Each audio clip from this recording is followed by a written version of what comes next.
نحمده ونصلي على رسوله الكريم أما بعد أعوذ بالله من الشيطان الرجيم بسم الله الرحمن الرحیم 1 منٹ کا مدرسہ سبق نمبر 111 نماز کا ترجمہ ہم یاد کر رہے تھے، چونکہ عام طور سے سورہ کافرون پڑھتے ہیں اس کا ترجمہ چل رہا تھا۔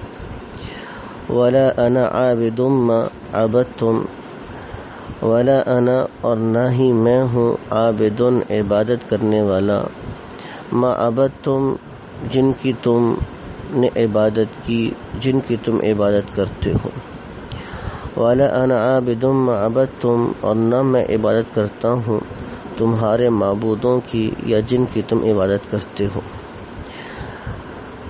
سنتوں میں بیان کر رہے تھے مسجد سے نکلنے کی سنتیں، بسم اللہ پڑھنا، درود شریف پڑھنا، دعا پڑھنا، یعنی جب مسجد سے نکلنے لگے تو بسم اللہ پڑھ کر، درود شریف پڑھ کر، دعا پڑھ کر نکلیں، اور اس طرح یہ الفاظ پڑھ کر مسجد سے باہر نکلے، بسم اللہ والصلاة والسلام علی رسول اللہ اللہم انی اسألک من فضلک۔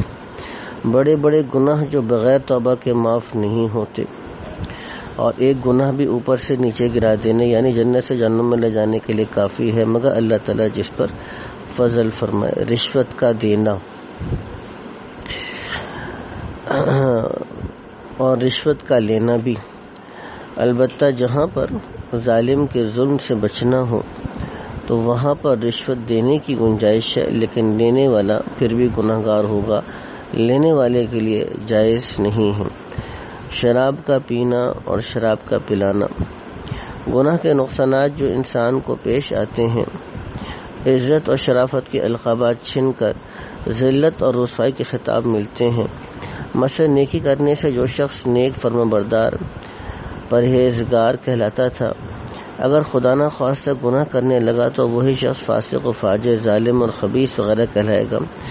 شیاطین گناہ گار مسلط ہو جاتے ہیں اور بآسانی اس کے اعضاء کو گناہوں میں غرق کر دیتے ہیں، دل کا اطمینان جاتا رہتا ہے، ہر وقت ڈر لگا رہتا ہے کوئی دیکھ نہ لے، کہیں عزت نہ جاتی رہے، کوئی بدلہ نہ لینے لگے، اس سے انسان کی زندگی تلخ ہو جاتی ہے۔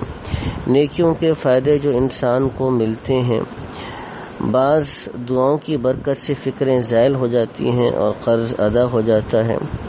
مثلا ایک دعا اللہ کے نبی نے سکھائی ہے، اللہم انی اعوذ بک من الہم والحزن، اعوذ بک من العجز والکسل، اعوذ بک من الجبن والبخل، اعوذ بک من غلبۃ الدین وقہر الرجال۔ بعض دعا مخلوق کے ہر شر سے محفوظ رکھتی ہے، جیسے سورہ اخلاص، سورہ فلق، سورہ ناس۔ صبح و شام 3 مرتبہ پڑھنے سے مخلوق کے ہر شر سے حفاظت کا حدیث پاک میں وعدہ ہے۔ اللہ تعالی ہم کو پورے کا پورے دین کے برکات نصیب فرمائے۔ وآخر دعوانا الحمدللہ رب العالمین۔